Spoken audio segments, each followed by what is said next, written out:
મારે મરવું નથી પણ મને મરવા માટે મજબૂર કરવામાં આવ્યો છે.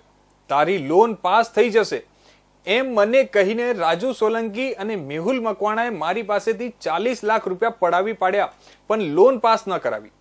હવે મારે મર્યા વગર કોઈ રસ્તો નથી. આ શબ્દો ભાવનગરના એક યુવકના છે કે જેને કરોડોની લોન મંજૂર થઈ જશે એવી લાલચ આપીને બે શખ્સોએ 40 લાખ રૂપિયાની પડાવ્યા હતા. લોન પાસ ન કરાવતા અંતે યુવકે વિડીયો બનાવીને મોતને વહાલું કરવું પડ્યું છે. ભાવનગરના બોરડી ગેટ વિસ્તારમાં રહેતા અને મજૂરીના કામ સાથે સંકળાયેલા પ્રવીણ દેવજીભાઈ સાગઠિયાએ બે બેંક એજન્ટોની છેતરપિંડીના કારણે ગળે ફાંસો ખાઈ પોતાની જીવન યાત્રા પૂર્ણ કરી છે.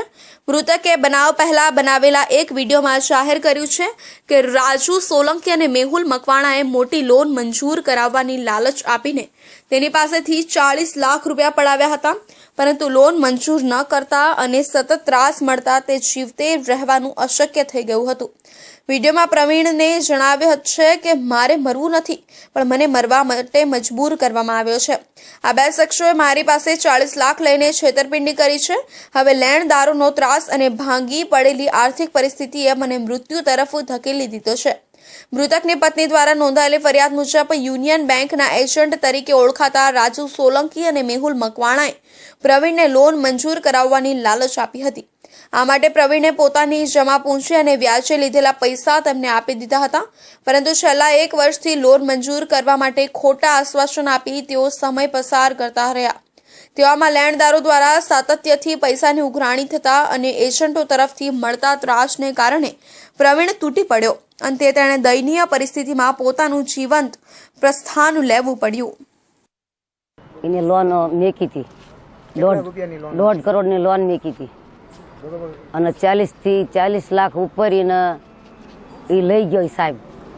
પછી ઘરે આવ્યો, મેં બોલાય એ બોલાવ મેહુલભાઈ રાજુ, હા બેંકનો હા બેંકનો સાહેબ. એ બેંકનું નામ શું?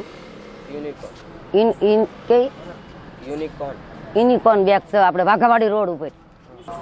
એટલે એના પૈસાનું કે હું તમને 8 લાખ મહિનાથી એને કહે છે, 8 મહિનાથી કે આજ આવો કાલે આવો આજ આવો કે સાહેબ બદલાઈ ગયો. પછી મેં ઘરે બોલાવ્યા ને તે કે માજી થઈ જશે, કાંઈ ચિંતા ન કરો. એના 2-3 મહિના વહી ગયા. તો આજ ને કાલે આજ દેવી કાલ દેવી એના બધા નકરા વાયદા જ કર્યા કરે. અને 40 થી ઉપર લાખ રૂપિયા લઈ ગયો એ બધાના. તે છોકરો બધે 5 થી લાવ્યો છે, 10-20% લેખે. એ બધા તો બધાને દેવાના તો હોય જ. તે મૃતકની સુસાઇડ નોટમાં 2 વ્યાજખોરો ગૌતમ મેર અને દીપક ગેરેજવાળાનું પણ નામ ઉલ્લેખવામાં આવ્યું છે. સાથે એક ભારતીબેન પરમાર પર પણ 5 લાખ રૂપિયાની છેતરપિંડીનો આરોપ મુકાયો છે. મૃતકે વિડીયોમાં વિનંતી કરી છે કે મારા પરિવારને શાંતિથી જીવવા માટે મારા પૈસા પરત અપાવજો અને આ શખ્સોને કડક સજા મળવી જોઈએ, જેથી કોઈ બીજી વ્યક્તિ સાથે આવું ન થાય.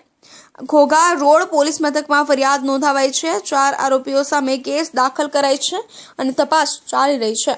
આ ઘટના સૌને ચેતવણી આપે છે કે નાણાકીય વ્યવહારોમાં સંપૂર્ણ સાવચેતી રાખવી જરૂરી છે. કાયદો તમારો સહાય માટે સમયસર આદેશ મેળવી તમારી સમસ્યાઓ ઉકેલો.